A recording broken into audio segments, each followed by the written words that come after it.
Good day, everyone. Thank you all for participating in this focus group discussions. We appreciate your time and valuable input. So today's discussions centers around the proposal to establish a resort within the protected area of the Chocolate Hills and Bohol. We understand that this is a topic of significant importance, contemplations, balancing conservation efforts with the potential economic opportunities. Your opinions and perspectives are crucial and guiding decision making. So guys, meron tayong proposal about having a resort and Chocolate Hills, which is the protected area. So how familiar are you with the Chocolate Hills and significance as a protected area in Bohol? Yes, we're familiar kasi kilala ang Bohol sa napakaganda nitong attraction na mayroong 1,776 na buong. At nakabalutan nito na makapal na damo na nagiging tsokolate tuwing dry season. Lahat naman siguro tayo dito meron ng prior knowledge or meron naman tayong alam about sa Chocolate Hills in Bohol. So guys, let's continue for pros and cons of establishing a resort. So for the questions number 1, and what potential benefits do you see in having a resort in the Chocolate Hills area? Ang magiging benefits po nito is magkakaroon doon ng mga turista na pupunta sa resort. Then, yung lugar is ma-attract din sila doon. And, ayun, yung mga tao doon sa lugar na yun is pwede silang magkaroon ng trabaho doon. And, pero private resort kasi yun. So yung kita nung resort na yun, maybe mapupunta lang sa magkaroon na sa may-ari nung resort.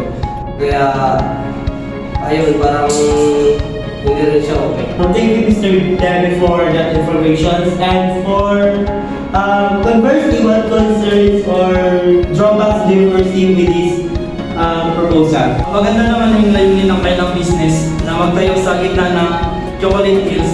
Pero sa kabilang banda, masisira yung natural habitat. At saka, yun, mawala yung ganda ng Chocolate Hills. Dapat siguro i-preserve lang nila yung ganda ng Chocolate Hills para sa ibang generasyon.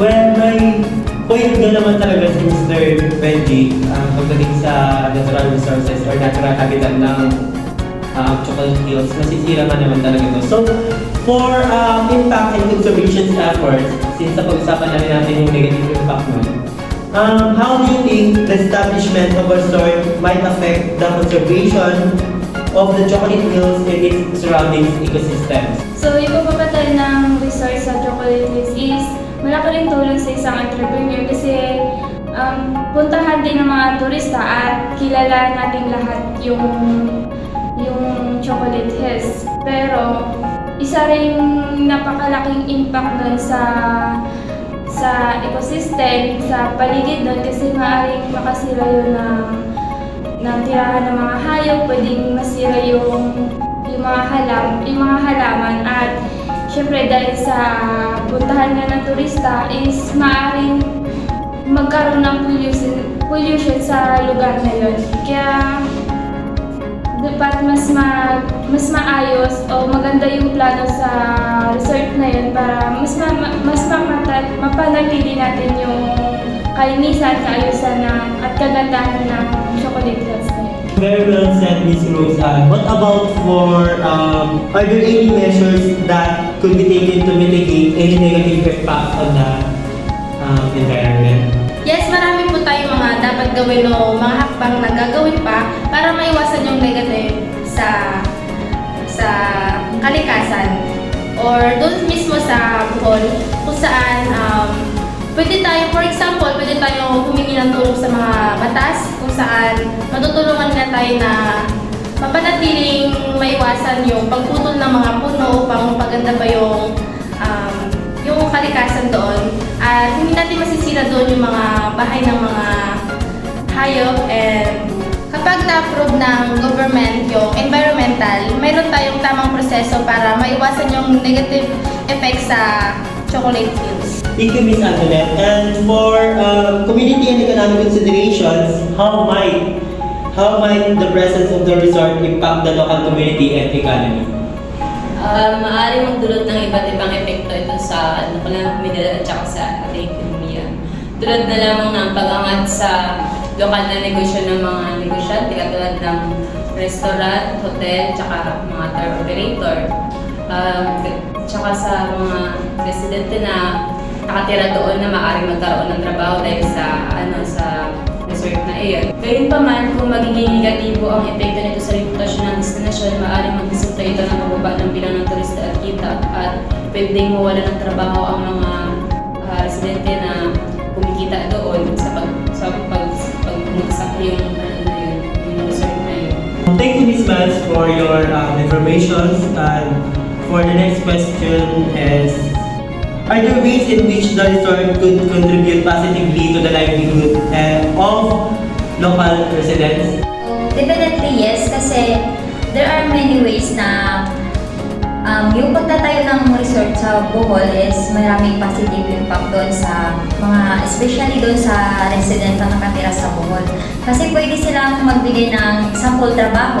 So kapag may resorts na doon, maaari nang mabigyan yung mga residents doon ng mga trabaho like sa kahit unskilled ka man or skilled, basta alam mo yung trabaho about doon sa resort. Kapag natutunan mo yun is pwede yun magbigay sa'yo ng karagdagang knowledge. Isa rin yun. So, mababawasan yung poverty at higit doon is mauunlad yung, yung living. Sa overall, yung standard ng pamumuhay nila doon sa area na yun ay mas lalo pang aangat.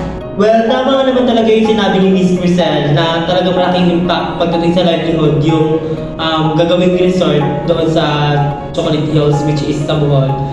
Pero, ang tanong ngayon kung pagdating sa preservations of cultural and natural heritage, what steps should be taken to ensure that the cultural and natural heritage of the Chocolate Hills are preserved even with the presence of a resort? Para ma-preserve ang cultural and natural heritage ng Bohol, kahit merong resource dito is, ang mga pang na dapat gawin is kailangan magkaroon ng boundaries yung resorts para hindi masira yung natural form ng Chocolate Hills. And ayun, makakatulong yan para ma-preserve pa yung tunay na form ng Chocolate Hills. Para sa akin, mas maganda siguro kung wala ng resorts para ma-preserve ng maayos yung Chocolate Hills. Mas maganda siguro na yung resort is hindi mismo doon sa Chocolate Hills, kundi malapit lang siya doon sa may Chocolate Hills. Thank you, Mr. Devin. And talagang may point din talaga yung mga sinasabi niya and information na binigay niya sa atin. So, in terms of are there opportunities for educational initiatives or cultural exchanges that could be integrated into the resort's operations?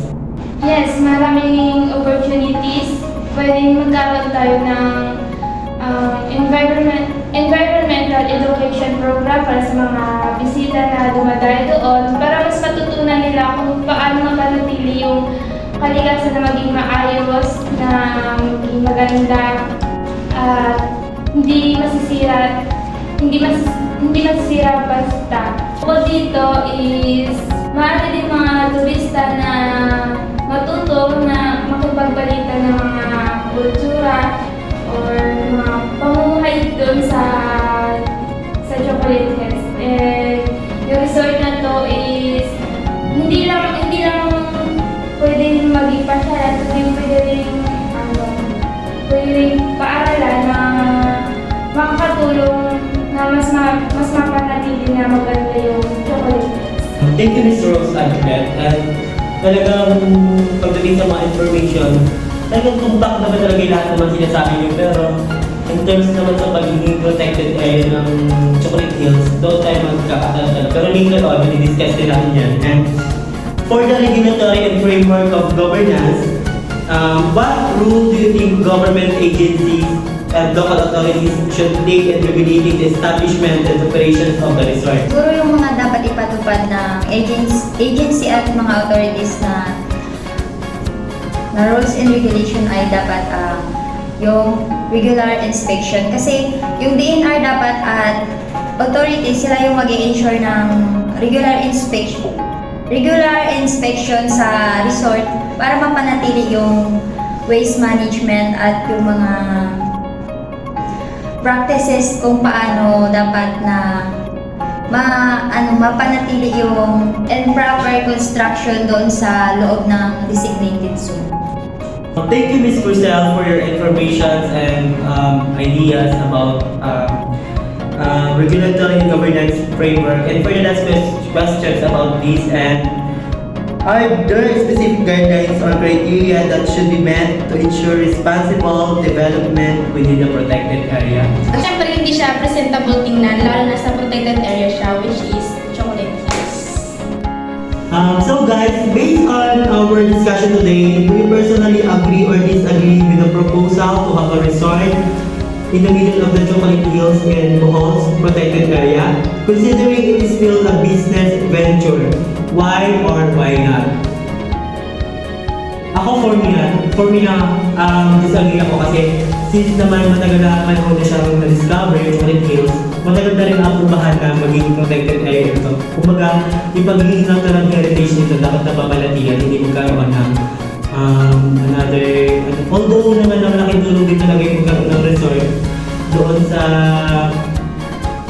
Chocolate Hills kasi lalo na sa mga nakatirang malapit doon, makakakitaan nila ito.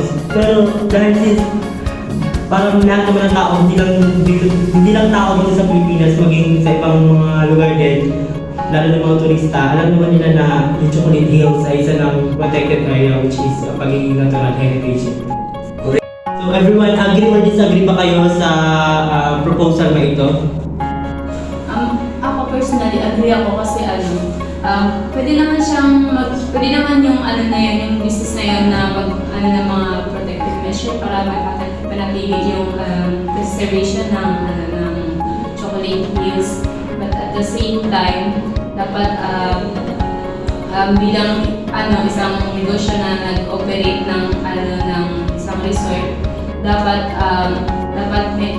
lalo nilang ipanatili yung Agree din ako. So, tulad ng sinabi ko kanina, maraming tao yung magbe-benefits dyan.